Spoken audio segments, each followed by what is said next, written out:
Most people underestimate how much value of property they need to control in order to create enough wealth and have that comfortable retirement. How do we get beyond our borrowing capacity? My journey of learning about property investing, I was always about high growth and building wealth is the play. And for me, property I view as a store of wealth at the moment, a really good place and safe place to store wealth. And I'm still a massive favour to stick to high growth first. Like that's how you're going to build your biggest wealth base. Welcome to Perth Property Insider, where you will learn how to grow your wealth and improve your life using Perth property. Our show is brought to you by Investors Edge Real Estate, the highly rated and award-winning property management, sales and buyers agency servicing the whole of Perth. Now, here's your host, Jared Mann. Thanks for joining us today. Jordan, really looking forward to getting your insights and sharing mine. Mate, thanks for having me on. I'm super excited to be here. This is my favourite topic, as everyone should know by now, but I'm keen to get into it. We had you on the show previously for more of a deep dive on your personal portfolio and the fantastic game plan software that you've created. So I'll put a link to that in the show notes. But today I'm really getting you back on to dive deeper into some of the insights that we've gained on planning hundreds of investors' portfolios. So should be good. Let's do it. Well, over the last 18 months, I've been using your software and absolutely love it. I'd spent ages looking around for something else that I could use, and there was plenty of options in the US, but of course when you try and start converting that to Australian ways, there was just no way that you could use a platform that's made over there. So yours is really custom and tailored, built to the needs of Australian investors. And I've had the privilege over that time of helping many of our clients create a strategic portfolio plan, and I love seeing that difference that it can make to people's momentum and results. Like, that's the rewarding thing for me. Like, in terms of actual time for what we charge, like to be honest, like there's higher uses of my time, but the result that it can get for people and that buzz from me helping them keeps me coming back. So have you seen that you must have seen that across the board and with the clients you've helped as well? I always say there's kind of like two light bulb moments when it comes to property. The first one is like when you figure out property investing and how you can use property investing as a vehicle to get wealthy. And then you kind of start on this journey of listening to all the podcasts. If you're listening to this, you're probably doing that right now. And reading all the books and trying to get educated in all the space that you can. And then you kind of go on this I just fumbled through it all, right? Like I just kind of went and bought, I need to go property investing. I bought 1, 2, 3 properties off the bat.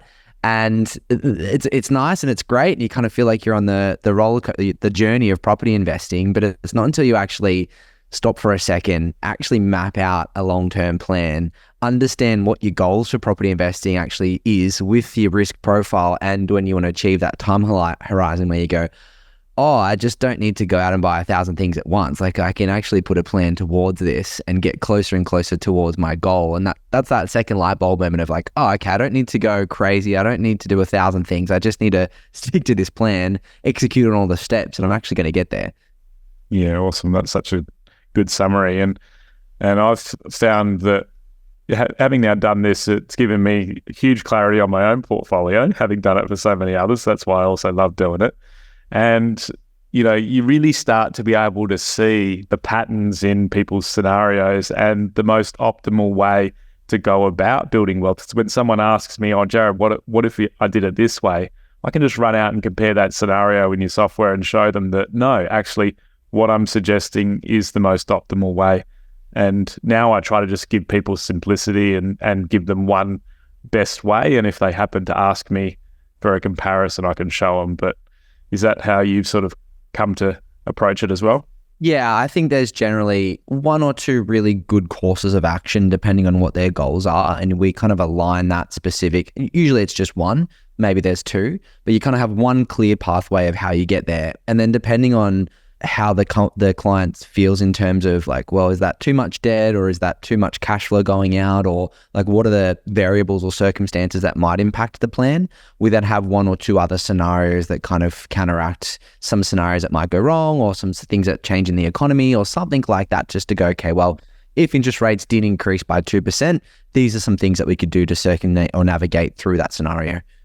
And I found it's only when we start getting that plan down that it brings to the surface for people a lot of their emotions and their patterns around money and, this self-sabotaging kind of behavior comes up, and it's really then just, it's kind of forces the person to look at it and decide, okay, like, am I going to go ahead with implementing this, or am I going to listen to that negative self-talk or the talk of others around me that is going to now hold me back? So I'm curious to see whether some of your insights today cover off on the head space as well as the practical side to a plan. It's also really good to get partners on the same page as well, because generally there's one partner who's like super into property investing and the other one's kind of like, oh, that's a bit risky. Like, I don't know if I want to get into more debt. But if you can kind of visualize that out for them and say, well, this is the risk reward scenario that we're going to build out and execute towards, then it kind of brings both parties onto the same page. Oh, definitely.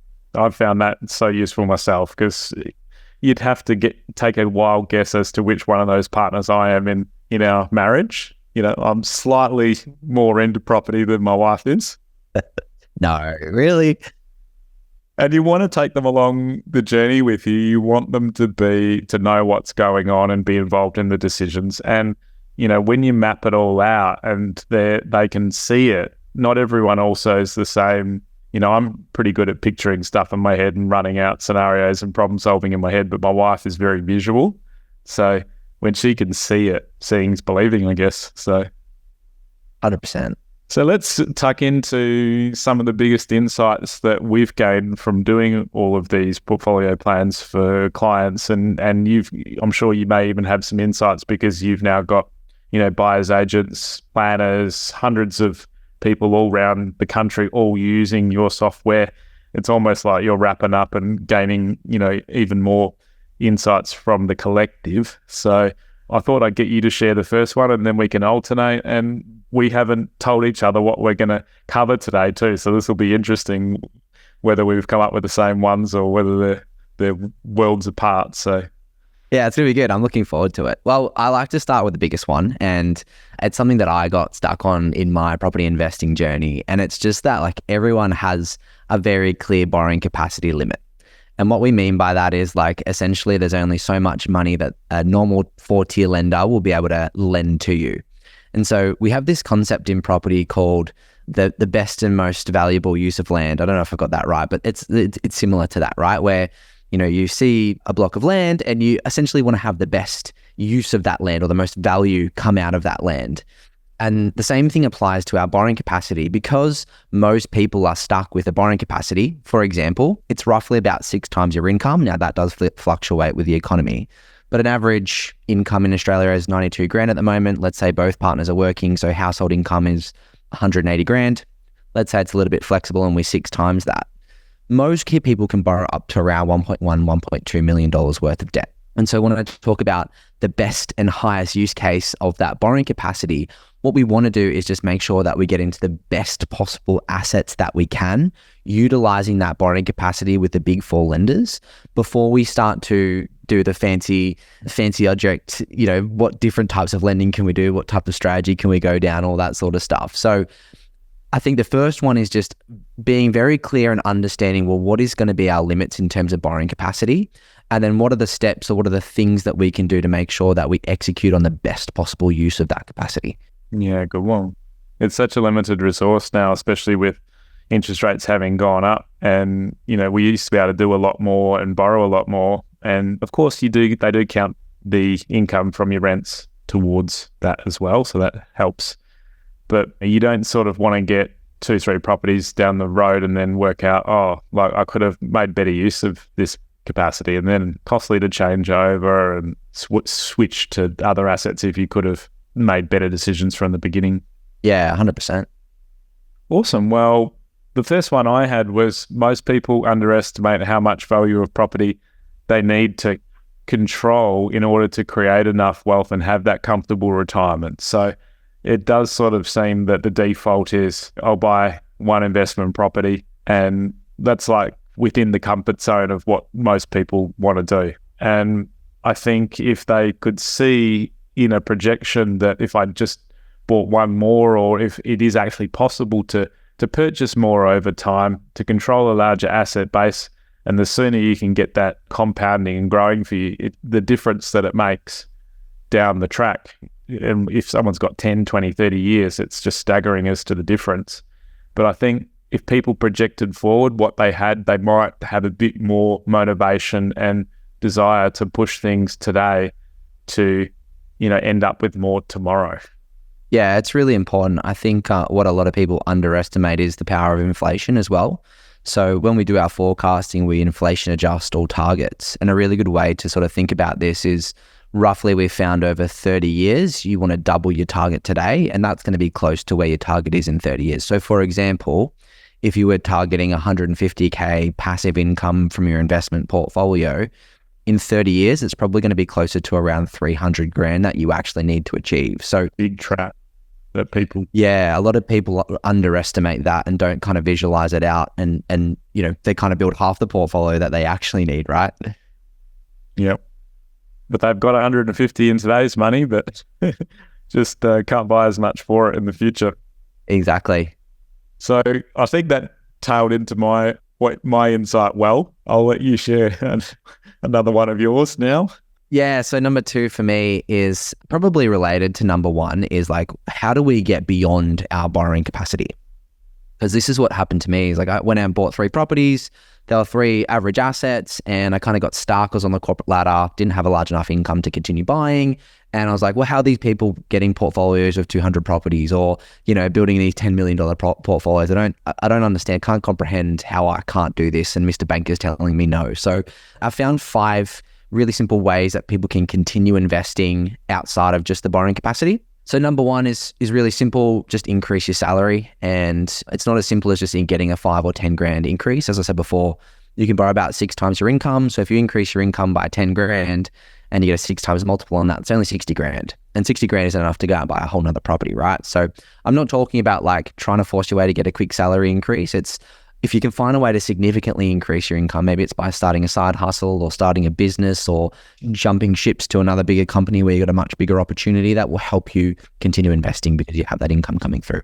It definitely helps with having the double income in the household. And I joke around with people to say, hey, here's your plan for you as a single person. And, it's good to know when you've got that locked down that you're going to be okay and not rely on anyone else. But part of your plan is if you do meet someone else, you combine your incomes and then you do get a lot more opportunities and options ahead. So some people will say, Jared, my plan is I'm going to go out and marry a richer person and we're going to have lots more money to invest. But I'm like, okay, well, we can't put that in here, but we've got your plan for just you and we can redo the plan again later. So step 2 of the plan is join Tinder. So number 2 to continue investing for me is potentially look at a company/trust structure. Now, it's not as easy as it used to be in the Steve McKnight days where you could buy 130 and not disclose it. Like we live in a world of open banking, so most banks are able to see all of your statements and all of your entities and, all that sort of stuff. But if you do work with a really savvy accountant and a really investment savvy mortgage broker, there might be a way that they can structure things or have certain LVRs or look at certain types of assets with particular yields coming in where you might be able to continue investing in a different form of asset, particularly if you're looking around like, land tax thresholds and all that other stuff that comes into play. Number 3 is moving to a lease stock loan. So what a lease stock loan essentially is, you can get a loan on an asset based on a lease agreement. Generally, this is more common in commercial type assets where you have like a 5 by 5 by 5 year lease. And the banks will assess that independently and go, okay, well, if you're putting in a 30% deposit and you've got a 7% net yield, your interest rate's only 6.5%. And so, all of the outgoings are covered and you've got more income coming in, we'll give you a loan on that asset to allow you to continue investing. Again, we don't want to do that initially in our portfolio because we want to leverage our, borrowing capacity in the residential space, but we can continue moving forward with that after that. Well, that can work quite well in that entity as well, because if the property's positively geared or close to, then you're not, having your losses trapped in the trust. And if you're in business and you've got other ways to distribute incomes around, obviously speak to your accountant about all of this. But when you start adding properties towards, once you've capped out your borrowing capacity with residential, potentially, then, you do need to look a bit more outside of the box, and a commercial lease stock loan can be certainly worth considering, especially if you've got a property underlying it that isn't overly negatively geared and can sit in that structure as well. Yeah, 100%. Number 4 is buying in. It's a little bit risky. I wouldn't recommend it because you lose having full control of the asset, but potentially looking at a joint venture type scenario. So say you've got the deposit available. So you've got, 100K for a deposit or whatever, but you don't have the borrowing capacity. Well, you might have someone that you know and trust, maybe a family member, maybe a business partner or something like that does have the borrowing capacity. And together you can put your two resources together and continue investing that way.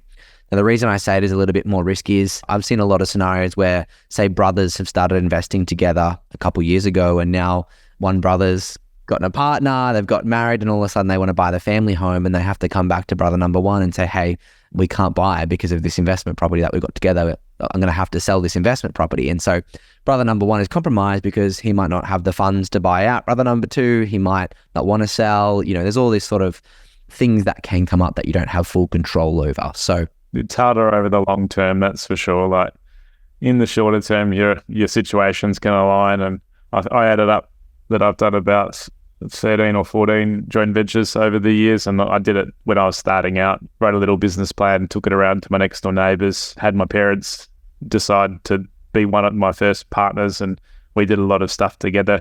But as they started to get towards retirement, their goals were changing. They wanted to be paying down debt. I wanted to be sort of increasing and controlling more properties. So that's when we needed to dissolve things and work out, am I going to finance them out, or are we going to sell the asset and pay them out? So that's where it can become harder as your situations change. But it certainly gave me a leg up and helped me chunk up other money to then bring back in and do stuff myself with. 100%. And I've realized that it is about taking action. So if it frees you up to take action and actually make the decision, it can be a good thing. But just be wary that things might change, goals might change, aspirations might change down the line. And when they come up, you need to make a move around it. And number 5 is just potentially buying in a syndicate where you come together with a group of other investors and you buy a particular larger asset together. You're all putting funds in, etc., etc. Again, a little bit more risky because you don't have full control or decision making over what happens with that asset. But if you are coming together with a collective group of people who all want to come together to invest and do the same thing, it's a little bit safer than just a one-off JV because, it's 1-for-1 where you've got a group of people who all make the decision. But again, you lose full control. Anyway, that was a very long-winded point too, but that was 1 point, was it? Jeez. Hell yeah. Ran it into 5. Exactly. My next one is that on the other end of the spectrum, my starting point was, most people underestimate how much value they need. And the other end of the spectrum is some people overinvest and leave things too tight without a buffer. And then, of course, it typically all comes to roost right when the market's at the worst time for them to sell an asset and relieve some pressure. So if you'd had a plan and you projected forward and you knew that you've got your buffer, you haven't overinvested, you've got a decent amount of cash flow, you want to be able to hold the asset through good times and bad. And we had, a pretty down market here in Perth for quite a while there. And unfortunately, with my job as a sales agent as well, I had just brought those that were in that financial difficulty to the surface. And I just wish that we could rewind in time and set them up better so that they didn't have to sell at that bad time, because now if they'd held, they would have reaped the rewards that others have from our ever-increasing market at the moment.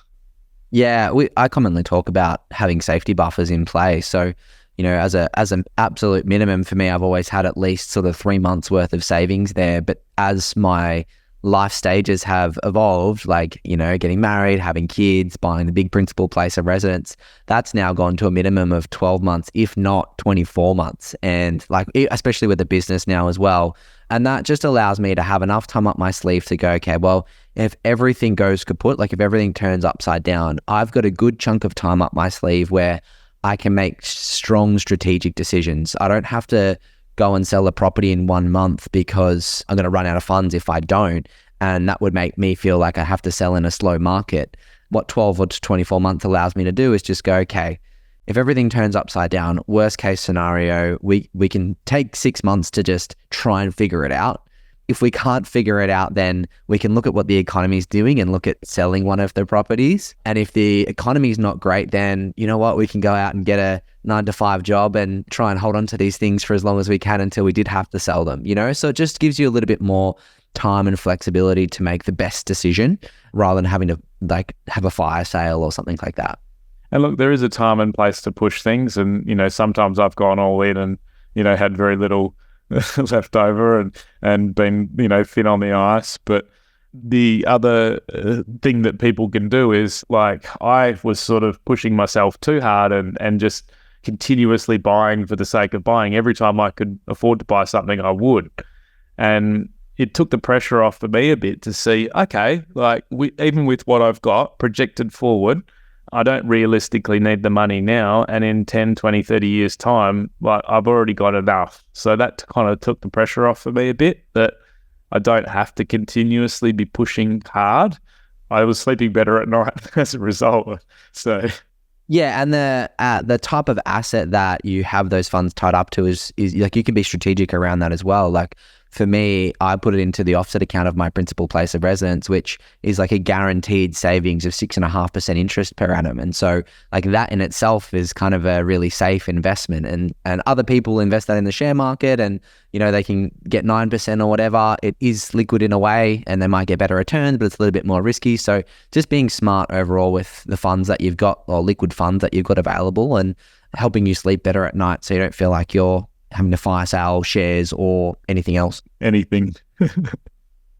So what's your next one?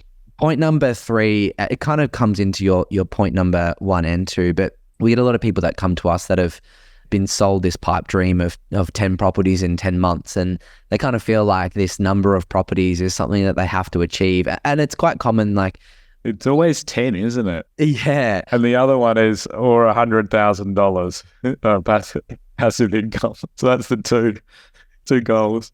And it's driven by, there's this like ABS stat of like how many properties investors have. And it's like, only the top 1% has 6 or more properties or something like that. But, you could have 6 properties at 200,000 each, or you could have 1 property at 1.2 million each, and it's the same value of a portfolio, right? So I hate the whole conundrum of like a number of properties specifying your success within property investing. But I'd say most people can actually achieve their goals within 3 to 5 properties. So you don't need to have this massive number of properties in the portfolio. You don't need to have that as a number as an aspiration. You can achieve it in relatively quite a low number of properties. And I'd probably say the lesser number of properties you have, the lesser amount of headaches that you have. Like if you've got 1 or 2 really good properties and really good tenants, that's much easier to sleep at night than having 20 properties and 20 property managers calling you about 20 ovens and 20 heaters that are broken, Awesome one. That brought the first 2 of mine together nicely. My next one is that I find most people underestimate how challenging it is financially to do a home upgrade. And the flip side of this is that the longer you wait to do it, typically the harder it is. So unless you're going to have a big jump in income to really help with that affordability, the longer you wait to do that home upgrade, the higher that price is growing. So the harder it is to get into it and the more non-deductible debt we need to take on. And the real killer that just shows up in the planning and the numbers is that when we have a principal and interest loan without any rent being associated with that, that's where it's just really hard to afford it. So often when I'm modeling things out for people, we look at, okay, are going to plan to upgrade in 2 years' time, or what would it look like in 5 years' time when that property costs a lot more to upgrade? Or if we actually did it today and bought at today's value, could we potentially rent that property out if we weren't yet ready to move into that? And so we've done a lot of bringing forward of the home upgrade, and people expect me to tell them, no, delay gratification, wait till way down the track, invest first and then do your home upgrade. And there's always a bit of it's case by case, of course, and to what your goals are and to how old your kids are and how important that home upgrade is relative to schools and other things. So it really gobsmacks people, I think, when they think, oh yeah, I'll go from my 800k property to a 1.2, 1.5, and they actually see the numbers involved in that, and it's like, oh, maybe we need to rethink whether we actually do it and when. Yeah, I commonly see people do the opposite, right? Like they go out and buy this big investment portfolio, 2 or 3 properties, and then when it comes to buying their principal place of residence, they can't get lending for it. And they actually have to sell some of their investment properties to get into it. And it's like, you could have just bought that principal place of residence first and then invested and kept everything, rather than trying to do it the other way around, where you have to pay selling costs on the way out, stamp duty, building and pest, conveyancing, all the fees on the way in. And it just costs a fortune to transact on property. So it's definitely a common one I see. And the other one as well is for the people that are maybe upgrading their home, but have the ability to be able to hold on to their current home.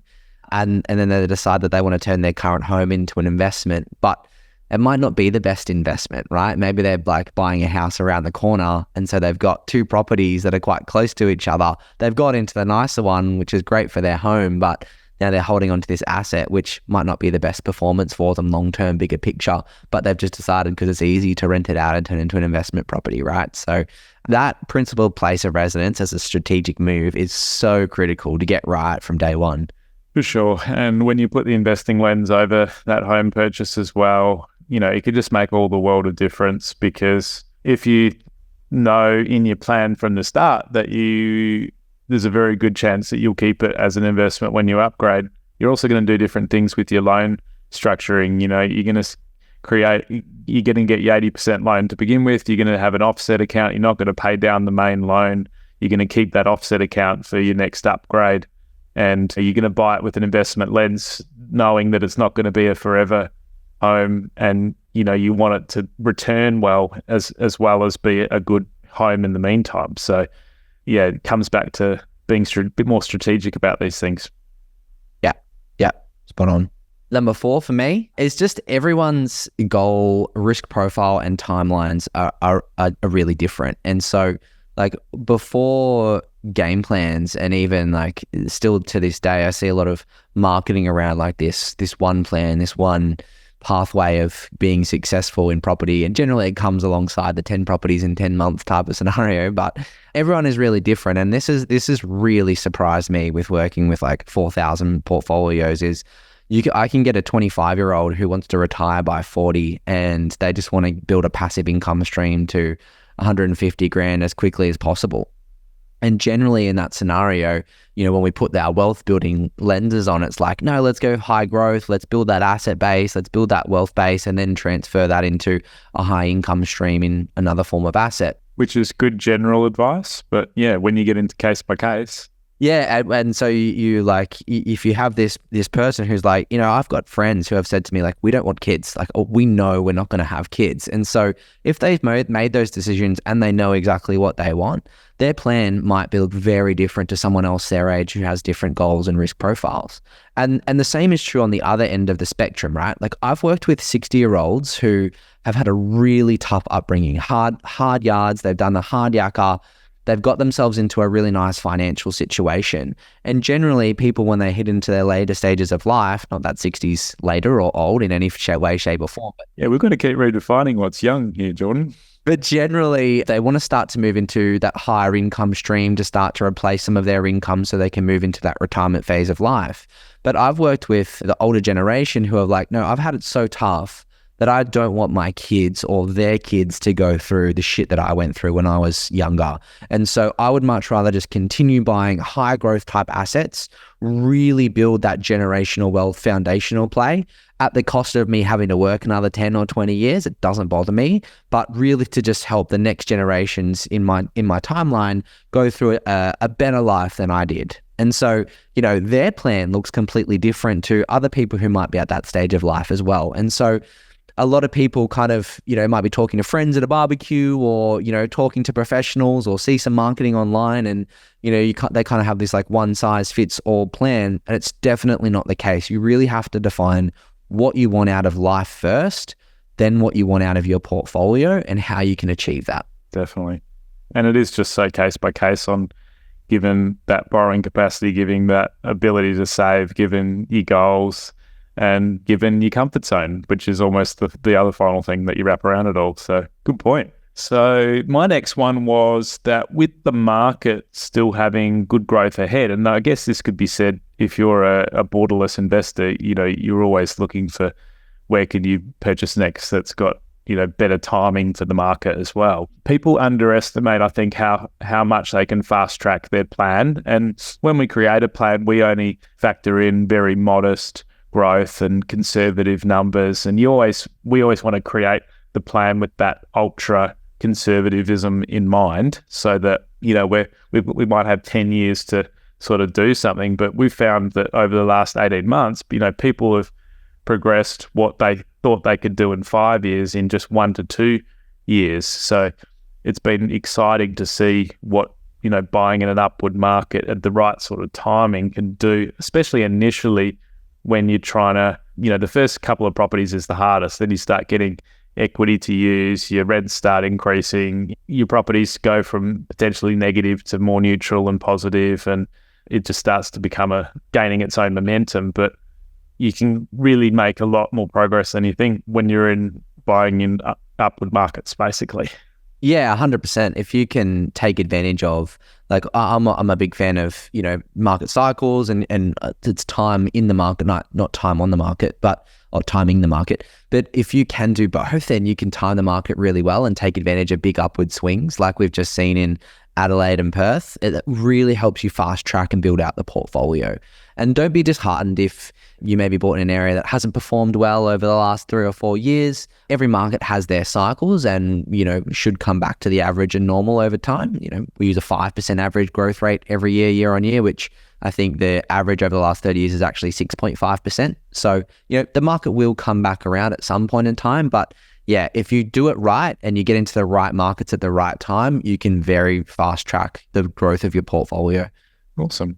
Did you have any others? Yeah, number 5 for me. So before I kind of visualized everything out, and when I was on my sort of journey of learning about property investing, I was always about high growth and building wealth is the play. And look, for me, property I view as a store of wealth at the moment. Like it's a really good place and safe place to store wealth.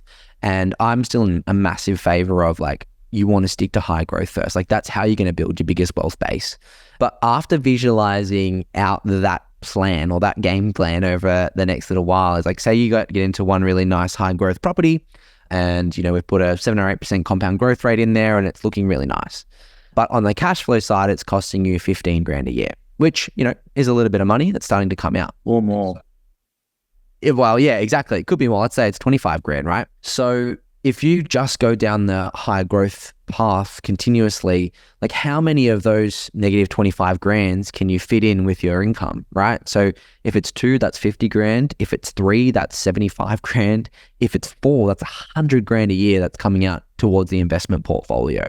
And so what I've realized is there actually is this balance of a fine line of, we want to get into the growth properties, utilizing our borrowing capacity to the best of ability, but also being mindful of our cash flow and making sure that we're not getting into too much of a negative position where, again, we have that sleepless night factor coming into play where are we just scrimping by? Are we going to have to shop at Audi rather than Coles? You don't want to have that come into play because it does impact your mindset around, have we done the right thing with property investing? Have we made the right decisions? All that sort of stuff. So really having that balance and thinking about the big picture financially, holistically before you make the decision will help you go, okay, might be 1 or 2 high growth. Then we might need to balance out the rest of the portfolio, make sure we don't get into too much of a negative position.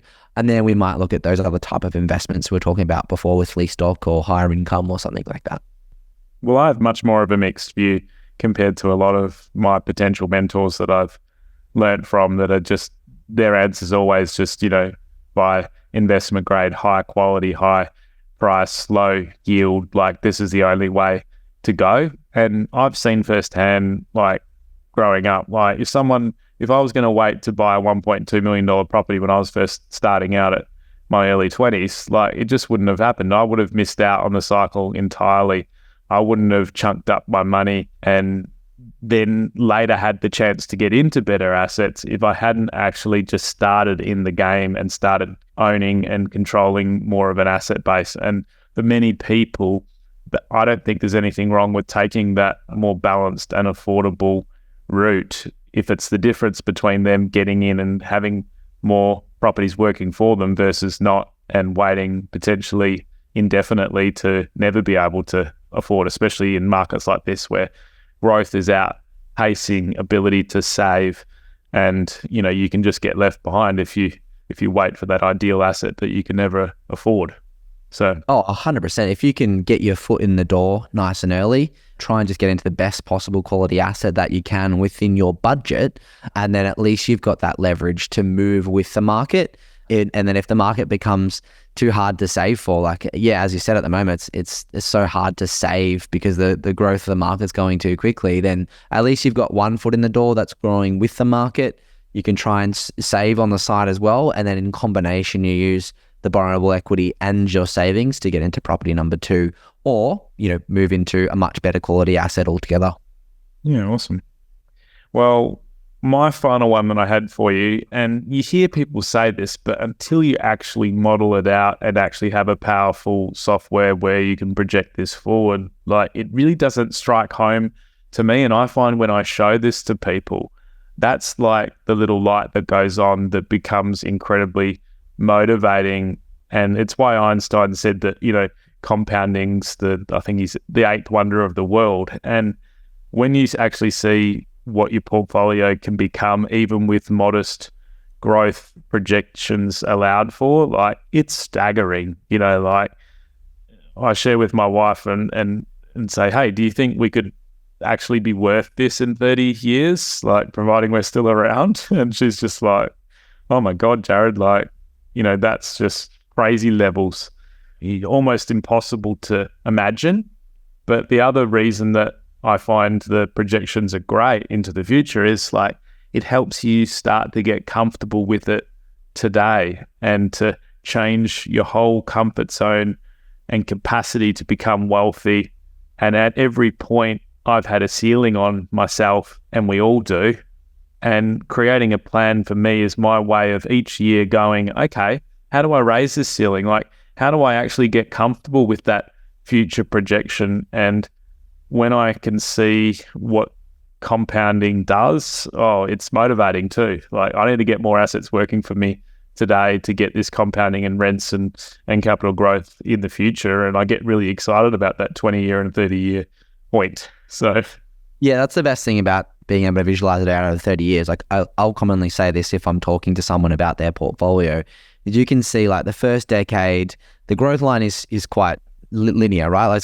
It's normal. It's growing in a nice trajectory. It's people play around and they get into trading properties and they make 30, 50, 100 grand here and there. That's the small game. You're paying tax, you're paying changeover costs. What's the big game? Well, the big game is 20, 30 plus years, what that creates. Yeah, and then so you look at year 10 to year 20, and the line on the chart starts to have a little bit more curve towards it. But if you stop and take a moment and look from year 20 to year 30, how much that line curves, it's just okay, now I fully comprehend how the compounding over the long term is really where that big wealth base is built. It's not in the small stuff, as you say, with making the 30 or 50 grand on a renovation or something like that. It's long-term, big picture. Yeah, awesome. Well, that seems like a pretty good place to end things, unless you've got one, up the sleeve insight that you just absolutely have to share. A special one, and I think we kind of touched on this before in terms of, there's generally one decent pathway. And it's something that I didn't kind of comprehend when I started building out my portfolio, but the common scenario that we do see when you want to continue to build a large portfolio is you want to max out your borrowing capacity with the residential properties, good typical A-grade investment properties. I'm the same as your mentors. I'm happy with one or two, well, not exactly the same in terms of it's the only one, but one or two really good A-grade investment properties, then maybe a handful of, decent properties that can manage and balance the portfolio and the cash flows. And then we do typically see, when most people hit their borrowing capacity limit, move into the commercial space and continue investing down that path with other forms of lending to continue build out their portfolio.